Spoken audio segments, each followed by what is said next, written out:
उठा रहा। मैं आता हूँ और डिटेल में आता हूँ। मेरा मुद्दा इस वक्त बांग्लादेश है और ये समझना, अपने दर्शकों को समझाना कि बांग्लादेश ऐसा कर क्यों रहा है। लेकिन एक बड़ी खबर ले लूँ, उसके बाद कर्नल दिनेश नैन आपका रुख करता हूँ। बांग्लादेश में हसीना की पार्टी का एक बड़ा आरोप यहाँ पर है और वो जाहिर सी बात है, बांग्लादेश में शेख हसीना की पार्टी ने आरोप लगाया यूनुस सरकार में अवामी लीग पर अत्याचार हो रहा है पिछले कुछ दिनों से, क्योंकि BNP Bangladesh nationalist party Khaleda Zia की वो मोहम्मद यूनुस के साथ मिल गई है। सैकड़ों नेताओं को जेल में डाला गया। अवामी पार्टी को निशाना बनाया जा रहा है। शेख हसीना और उनकी पार्टी के नेताओं की तरफ से ये लगातार आरोप लगाए जा रहे हैं। लेकिन अभी फिलहाल क्योंकि शेख हसीना को इस पूरे आंदोलन की आड़ में उखाड़ फेंका गया है, इसलिए ना तो वहाँ की माइनॉरिटी को कोई सुनने वाला है और ना ही शेख हसीना को कोई सुनने वाला है। 400 कार्यकर्ताओं की हत्या तक का आरोप बांग्लादेश मोहम्मद यूनुस के ऊपर शेख हसीना की पार्टी लगा रही है कि सैकड़ों नेताओं को जेल में डाल दिया गया।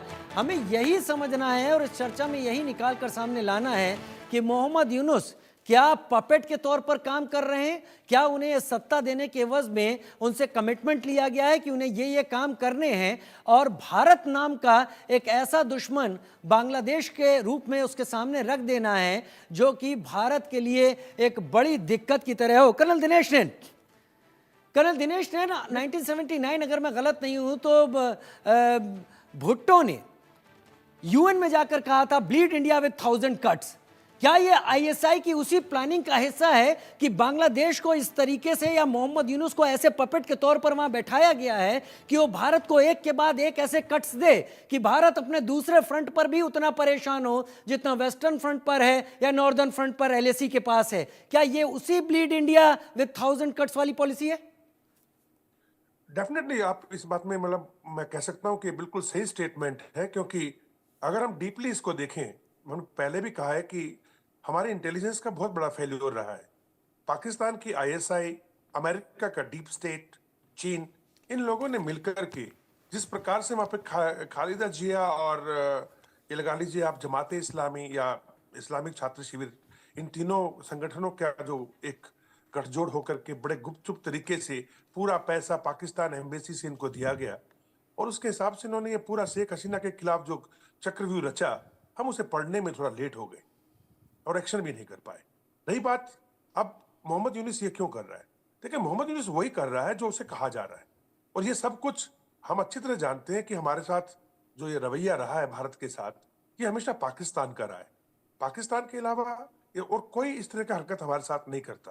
ये प्रेस बरवा को छोड़ देना, बाबर को छोड़ देना, संगठनों के ऊपर से जमाते इस्लामी जितने भी हैं इनके ऊपर से सब केस हटा देना, अब इनके कार्गो शिप्स को परमिट कर देना, आ जाओ बगैर चेकिंग के, जो हथियार लाने लेके आओ। ये पूरा एक संगठित तरीके से, सोच समझे तरीके से, एक तरीके से एक आतंकिस्तान कह सकते हैं, बांग्लादेश को बनाने की कोशिश की जा रही है पाकिस्तान के खिलाफ, अमेरिका इंडिया के खिलाफ। एक तरफ पाकिस्तान, एक तरफ ये पाकिस्तान।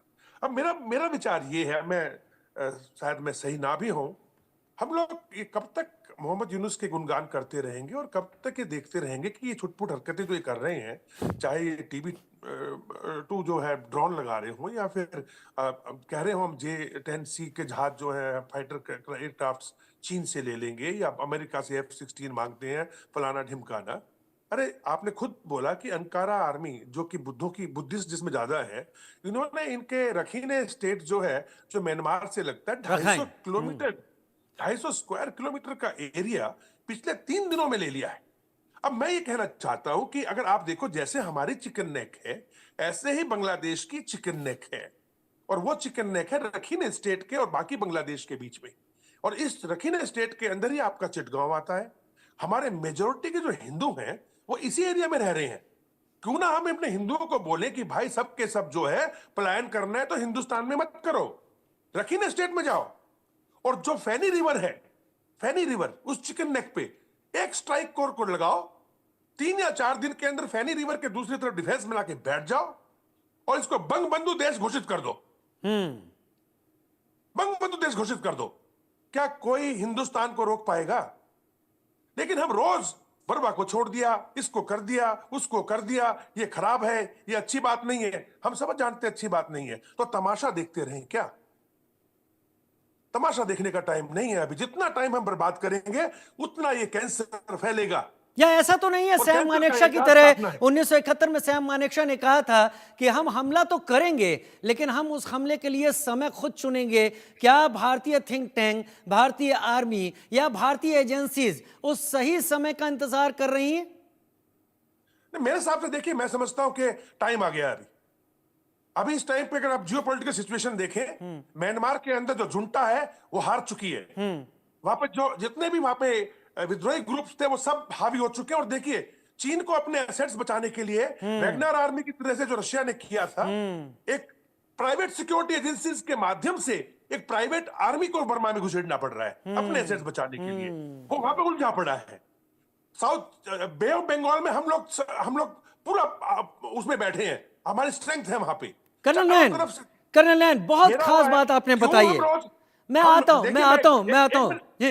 एक मिनट मैं जी। क्लियर कर दूं। मैं ये नहीं कह रहा हूं कि हमने इस बंग देश को, बंग बंधु देश का जो भी नाम आप देना चाहें, फेनी रिवर के इस तरफ जो पड़ता है म्यांमार की तरफ, इसे हमें कैप्चर करना है। नो, अरे हमने इस पाकिस्तान को लिबरेट किया था, उस हाँ। बांग्लादेश से। इसको भी लिबरेट करके हिंदुओं को सुरक्षा दे दो, खत्म होगी ना बात।